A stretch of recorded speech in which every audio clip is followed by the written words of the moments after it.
దండయాత్రల కారణంగా కూలగొట్టబడిందా, లేకపోతే భూకంపం ఉప్పెన సునామీ లాంటి ప్రకృతి వైపరీత్యాల వల్ల డ్యామేజ్ అయిందో తెలియదు. కానీ చాలా సంవత్సరాలు భూ అంతర్భాగంలో ఉండిపోయింది. పక్కన కనిపించే విగ్రహం ప్రధాన విగ్రహం వెండి తాపడం చేయించారు. బేసికల్గా చెక్కతో.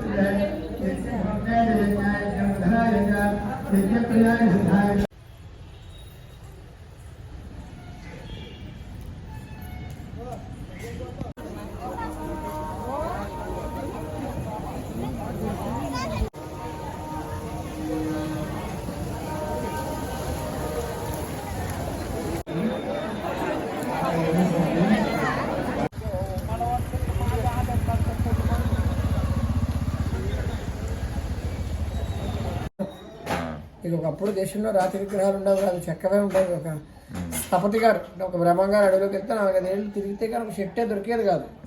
ఆ చెట్టుని చెట్టుగా ఉండగా ఒక విగ్రహంగా మలచేవారు. అలాగే పార్వతీదేవి కంటే కూడా ముందు ఆడ ప్రథమ రూపమైనటువంటి సతీదేవి కాలం నాటివి పీఠాలంటే ఆల్మోస్ట్ సృష్టి ఆదిలో ఏర్పడ్డ పీఠాలు. అలాంటి ఆలయం ఇంకా మళ్ళీ రీకన్స్ట్రక్ట్ చేయలేక అక్కడ శివాలయంలో కట్టారు. పురాతన ఆలయం ఇది మనకి మెయిన్ ఆలయం. ఇది ఓం నమో వెంకటేశాయ.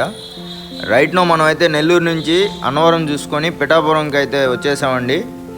ఇక్కడ ప్రధానంగా 7 ఆలయాలు అయితే ఉన్నాయి. అవన్నీ మీకు చూపించే ప్రయత్నం అయితే చేస్తాను.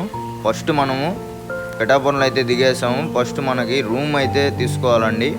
మనకి రూమ్ తీసుకొని ఫ్రెష్ అప్ అయ్యేదానికి ఇప్పుడు శ్రీపాద వల్లభ మహాసంస్థానానికి అయితే మనం వెళ్తున్నాం. ఇప్పుడు అక్కడైతే మనకి 3 పూట్ల భోజనం ప్లస్ వసతి అయితే కల్పించడం జరుగుతుందండి ఫ్రీగా. సో అందుకనేసి మనం ఫస్ట్ అక్కడికైతే వెళ్తున్నామండి. అసలు బిల్డింగ్ చూడండి, భక్తుల కోసం ఇంత పెద్ద బిల్డింగ్ కట్టించారంటే ఆయనకి మనం రుణపడి ఉండాలండి. అసలు చూడండి, ఆ బిల్డింగ్ చూడండి ఎంత పెద్ద బిల్డింగ్. అదంతా భక్తుల కోసమే అండి, ఫ్రీగా ఇస్తున్నారు. అది కూడా రూమ్స్. ఇక్కడ లోపలైతే మనకి ఒక స్వామి అయితే ఉంటాడు, చాలా మంచి పర్సన్, మంచి వ్యక్తి.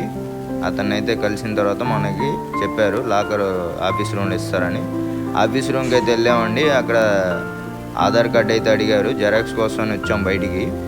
పక్కనే ఏటీఎం కూడా ఉంది చూడండి, ఏమన్నా డబ్బు గిబ్బు కావాలంటే తీసుకోవచ్చు. జెరాక్స్ అయితే మనం తీసుకున్నామండి. జెరాక్స్ తీసుకొని మళ్ళీ మనం అక్కడికైతే వెళ్ళి రూమ్ అయితే తీసుకున్నామండి. రూము లాకర్ ఇచ్చారంటే మనం సింగిల్గా ఉన్నామని లాకర్ ఇచ్చారు, చాలా అని చెప్పాము. అదే లాకర్లో పెట్టుకోవచ్చు. ఇక్కడ బెడ్ అన్నీ, బాత్రూమ్ అన్నీ ప్రొవైడ్ చేశారు. చూడండి ఒకసారి లాకరు. ఈ బెడ్ ఇచ్చారు మనకైతే, కానీ మనం కింద పడుకోవాలనేసి దాని మీద ఉండే అదే బెడ్ కింద వేసుకున్నాం మనం. ఎందుకంటే దీక్షలో ఉన్నాం కదా, కింద పడుకోవాలి, మళ్ళీ మంచం మీద ఎందుకనేసి ఆ బెడ్ కింద వేసుకొని ఇక్కడే పడుకున్నామండి. వాష్రూమ్స్ కానీ అన్నీ కూడా ప్రతి ఒక్కటి ఎక్సలెంట్గా ఉన్నాయండి. మినరల్ వాటర్ అన్నీ ప్రొవైడ్ చేస్తున్నారు ఇక్కడ. సో వసతి గురించి అయితే మీరు ఎటువంటి దిగులు చెందాల్సిన అవసరం లేదండి. వీళ్ళు క్లినిక్ కూడా ఉంది ఇక్కడ. మనకి ఏదన్నా ఇబ్బందికరంగా ఉంటే క్లినిక్ కూడా ఉంది. ఓకే, తర్వాత అయితే మనకి ఈ బిల్డింగ్ ఎదురుగానే వేణుగోపాల స్వామి గుడి అయితే ఉంటుందండి. రుక్మిణి సమేత వేణుగోపాల స్వామి గుడి. ఫస్ట్ ఆ గుడి అయితే మీరు సందర్శించుకోండి, దర్శించుకోండి. మీకు కూడా చూపిస్తాను దేవుడి స్వరూపం. చూడొచ్చు మీరు, వేణుగోపాల స్వామి, రుక్మిణి సమేత, పక్కన ఇంకొక దేవత చూడొచ్చు. తర్వాత అయితే మనము పాదగయ, అదే శ్రీపాద వల్లభ మహాసంస్థానం పిఠాపురం, దత్తాత్రేయ జన్మస్థలం అండి ఇది. దత్తాత్రేయ జన్మస్థలం అసలు ఎట్లా అంటే, ఒక 2 దంపతులు అయితే ఒక ఇంట్లో శ్రాద్ధం అనేది జరుగుతుంటుందండి. కర్మంత్రం అంటారు మన సైడు, కర్మంత్రం అనేది జరుగుతుంటుంది. అసలు ఈ కథ నాకైతే అసలు ఎక్సలెంట్ అనిపించిందండి. అట్లా జరుగుతూ ఉంటే మధ్యలో ఒక అతను అయితే వస్తాడండి. మామూలుగా అయితే భిక్ష అనేది అతను అడతాడు. భోజనము మామూలుగా వాళ్ళు రేవుకు పోయి ఉంటారు కదా, వాళ్ళు వచ్చేంత వరకు భోజనం అయితే పెట్టరండి ఎక్కడ కూడా, కర్మంత్రంలో మన సైడ్ కూడా అంతే. కానీ ఏం జరుగుతుందంటే, వచ్చిన ఆయన దత్తాత్రేయ స్వామి అని అమ్మవారు గమనించి ఆమెకు అర్థమయ్యి సరే అని చెప్పి భిక్ష అయితే పెడతాదండి. భిక్ష పెట్టిన తర్వాత ఆయన అడుగుతాడు, నీకు ఏం వరం కావాలమ్మా అని అడుగుతాడు. అప్పుడు ఉండేసి మీరు ఇప్పుడు అన్నారు కదా, ఆ మాటని నిజం చేయండి చాలు అని అంటది. అంటే అమ్మ అన్నాడు కదా, ఆ మాటని నిజం చేయమంటే ఆమె కడుపున పుట్టమనేసి ఆమె అడిగిందనమాట. అప్పుడు ఆయన సరే అని చెప్పేసి శ్రీపాద వల్లభ ఆయన పేరుగా లోక కళ్యాణం కోసం 1320లో మళ్ళా జన్మిస్తారండి. ఆయనే దత్తాత్రేయ స్వామి, శ్రీపాద వల్లభ స్వామి అన్న కూడా ఆయనే అనమాట. సో అట్లా అయితే మనకి లోక కళ్యాణం కోసం మళ్ళీ అయితే దత్తాత్రేయుడు అయితే జన్మించాడండి శ్రీపాద వల్లభగా. ఎక్సలెంట్ ఉందండి గుడి అయితే, మొత్తం ఆవరణ కానీ అంతా చాలా బాగుంది, రూపుదిద్దారు మంచిగానే చక్కగా. లోపల అంత యజ్ఞాలు హోమాలు అన్నీ జరుగుతున్నాయండి. 3 పూట్ల భోజనం కూడా ఇక్కడే మనకు ప్రొవైడ్ చేస్తున్నారు. మీరు ఫస్ట్ వస్తానే ఇక్కడైతే మీరు దర్శనం చేసుకోవచ్చు. తరువాత మనం ఇక్కడి నుంచి పాదగయ ఇట్లా ఉన్నాయి కదా శక్తిపీఠాలు, అవన్నీ చూసుకున్నాం. మనకి నైట్ అయిపోయింది. మనకి ఇక్కడ ప్రసాదం అవి కూడా పెట్టారు. అట్లాగే మనం స్వామి కాబట్టి భిక్ష చేసుకున్నాము. ఒక 2 చపాతీ అయితే తిన్నామండి. నైట్ ఈ 2 ఆలయాలు చూసుకోండి, మీరు రెస్ట్ తీసుకోండి ఫుల్గా. నైట్ ఈ 2 చూసుకొని మీరు రెస్ట్ తీసుకున్నారంటే పక్కనే గోశాల కూడా ఉంటుందండి. మీకు మర్చిపోయినా చెప్పడం, గోశాల ఉంటుంది పక్కనే. గోశాల కూడా చూడండి, బాగుంటుంది. గోశాల పక్కనే మీకు పార్కింగ్కి ప్లేస్ అయితే ఉంటుంది, అక్కడైనా మీరు పార్కింగ్ చేసుకోవచ్చు. తర్వాత భోజనంకి వచ్చారంటే భోజనశాల కూడా చాలా నీట్గా ఉంటుందండి. భోజనశాలలో మనకి ఇట్లా పాదాలు ఉంటాయి, స్వామివారి పాదాలు దర్శించుకోవచ్చు. మీరు దర్శనం చేసుకున్న వెంటనే మనకి అక్కడ తమ్ము అయితే పెట్టేసి, తమ్ము పెట్టిన తర్వాత మనకి ప్లేట్ అయితే ఇస్తారండి. మామూలు తమ్ము లేకపోయినా ఏం కాదు, ప్లేట్ ఇస్తారు. భోజనం తినేయండి చక్కగా. అన్నీ స్వీటు గీటు అన్నీ పెడతారు. కానీ మనం రైస్ తినకూడదు, నైట్ టైం కాబట్టి రైస్ తినకూడదు. అందుకనేసి మనం చపాతీ అవి అయితే తిన్నామండి. నెక్స్ట్ అయితే మీరు ప్రశాంతంగా పడుకోండి. పడుకున్న తర్వాత ఉదయాన్నే పురోహితిగా దేవి అమ్మవారిని అయితే మనం సందర్శిస్తున్నాం. ఇప్పుడు ఏంటంటే ఇక్కడ 2 టెంపుల్స్ అయితే ఉన్నాయండి, కానీ మనం 2టికి అయితే వెళ్దాం. ఎందుకంటే మళ్ళీ మనం డౌట్ పడతాం దర్శించుకున్నాం లేదనేసి. సో మనం ఇప్పుడు వెళ్ళేదైతే కర్నాల వీధిలో అయితే ఉందండి ఈ టెంపుల్ అయితే. అక్కడికైతే మనం ఫస్ట్ వెళ్దామండి. ఎందుకంటే మళ్ళీ అక్కడ ఇక్కడ ఎక్కడ అనేసి మీరు కన్ఫ్యూజ్ కావద్దు. 2 టెంపుల్స్ మీరు దర్శనం చేసుకున్నారంటే మీకు ఆ కన్ఫ్యూజన్ పోతుంది. సో అందుకనేసి చెప్తున్నాను. మనం ఫస్ట్ అయితే అమ్మవారు ఇక్కడ వెలిసిందనేసి మనకు పూజారి వాళ్ళు కూడా చెప్పారు. సరే మామూలుగా దాని తర్వాత అక్కడ గుడి కట్టారు. ఓకే, 2 మనం దర్శించుకోవచ్చు అండి. చూడండి ఇక్కడైతే నాకైతే దర్శనం ఇక్కడే చాలా అద్భుతంగా అనిపించిందండి. అమ్మవారు చూడండి, అసలు ఆ స్వరూపం చూడండి, ఎక్సలెంట్ ఉన్నారు కదా అమ్మవారు. పూజారి గారు కూడా చెప్తా ఉన్నారు మనకి. ఇదే మామూలుగా ఇక్కడ పక్కన ఉంది చూడండి విగ్రహము, లెఫ్ట్ సైడ్లో, అదే అంటండి ఒరిజినల్ విగ్రహం. అయితే దర్శించుకోండి మీరు కూడా.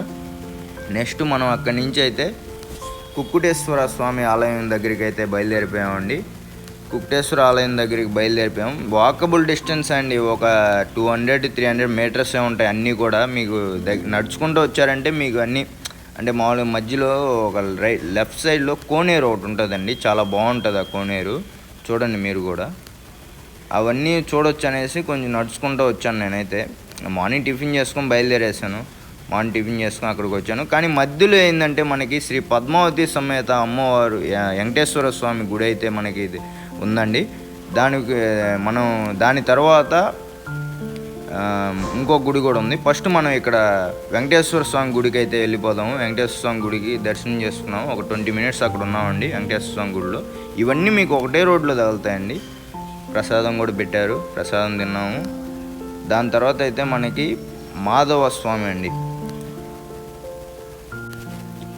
కుంతి మాధవ స్వామి వారి దేవస్థానం అండి. యాక్చువల్గా ఏంటంటే మొత్తం 5 క్షేత్రాలు అయితే ఉన్నాయండి. 5ట్లో ఒకటి మన పిఠాపురంలో అయితే ఉందండి. చూడండి అసలు పిఠాపురంలో మనకి మెయిన్గా ఇట్లాంటి ఆలయాలన్నీ మీరు దర్శించుకోవచ్చు అండి. పిఠాపురంలో అయితే ఇది చాలా ప్రాచీన ఆలయం అండి. లోపల చూడండి ఎక్సలెంట్ ఉంటుంది, అసలు వాతావరణం కానీ చాలా పీస్ అండి. కుంతి మాధవ స్వామి ఆలయం లోపల అసలు చాలా పురాతన కాలం నాటి ఆలయం అండి. ఇది కంపల్సరీ మీరు దర్శించాల్సిన ఆలయం. చూడండి ఇక్కడ అన్నీ అప్పట్లో రాసిన రాతలు అవన్నీ ఉన్నాయి. గుడి కూడా బ్యాక్ సైడ్ నుంచి మీకు చూపిస్తానండి. అసలు ఎక్సలెంట్ వ్యూ అండి. గుడి అయితే అద్భుతంగా వర్ణించబడింది. ఆ రోజుల్లోనే ఇంత చక్కగా కట్టారు గుడి. చూడండి ఇప్పుడు చూపిస్తాను. చూడండి ఏ విధంగా ఉంది గుడి అయితే ఒకసారి. మొత్తము ఈ లోపల ఉంటాడండి దేవుడు అయితే. మనకి అంత దూరం మనల్ని పంపించరు, కానీ ఏంటంటే మంచి రూపం అండి. కుంతి మాధవ స్వామి ఆలయం అయితే మీరు దర్శించుకోవాలి. అంతా బాగుంటుందండి. లోపల తలుపులు చూడండి, ఆ రోజుల్లో తలుపులు చాలా పెద్ద తలుపులు అన్నమాట, అప్పట్లో ఉన్నాయి. ఇంకోటి ఏంటంటే ఇక్కడ బయటకు వచ్చిన తర్వాత నేను గమనించింది ఏంటంటే ప్రతి ఒక్క ఇంటి ముందు ఇంటి పక్కన ముగ్గులు అయితే వేస్తున్నారండి, రోడ్లో కూడా.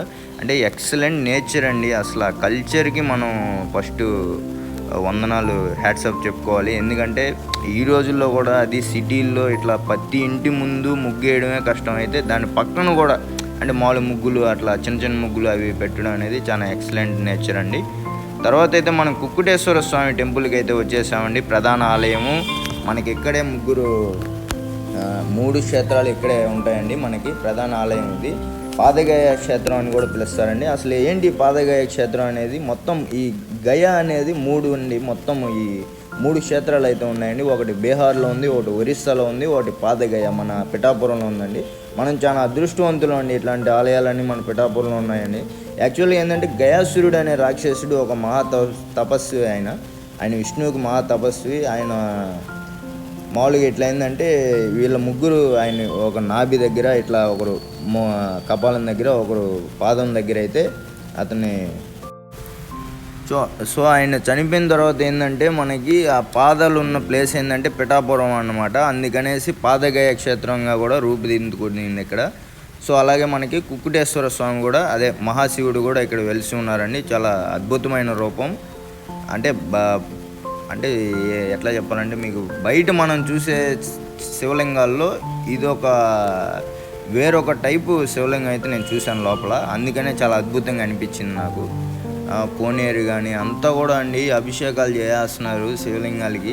అంటే ఈ శివలింగం లోపల మెయిన్ శివలింగం ఉంటుంది. ఇవన్నీ ఏంటంటే మామూలుగా అభిషేకం చేసుకునేదానికి బయట కోనేరు దగ్గర ఉంటాయన్నమాట. ఇట్లా చూడండి, చాలా చక్కగా భక్తులు అయితే చాలామంది వచ్చారండి. కార్తీక మాసం కదా, అసలు అందులో లాస్ట్ సోమవారం కాబట్టి చాలామంది భక్తులు అయితే వచ్చారు.